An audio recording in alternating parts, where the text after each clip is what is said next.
ব্যাপক উৎসাহ উদ্দীপনার মধ্য দিয়ে উৎসবমুখর পরিবেশে নাটোরে হিজবুত তৌহিদের উদ্যোগে ঈদের জামাত অনুষ্ঠিত হয়েছে। সকাল ১০টায় বড়াইগ্রাম উপজেলার নটাবাড়িয়া সরকারি প্রাথমিক বিদ্যালয় মাঠ প্রাঙ্গণে এই জামাত অনুষ্ঠিত হয়। সকাল ৯টার মধ্যে মুসল্লিদের উপস্থিতিতে প্যান্ডেল পূর্ণ হয়ে ওঠে।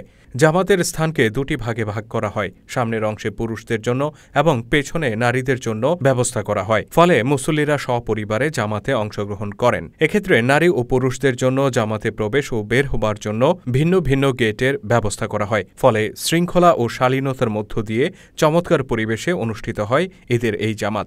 জামাতে ইমামতি করেন বিশিষ্ট আলেমে দ্বীন মাওলানা আতিকুল ইসলাম।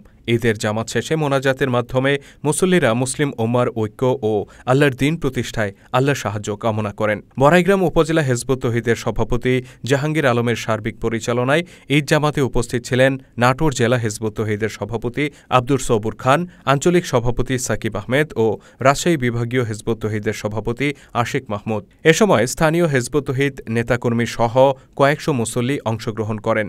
ঈদের নামাজ ও মোনাজাত শেষে মুসল্লিরা পরস্পর কোলাকুলি ও কুশলাদি বিনিময় করেন।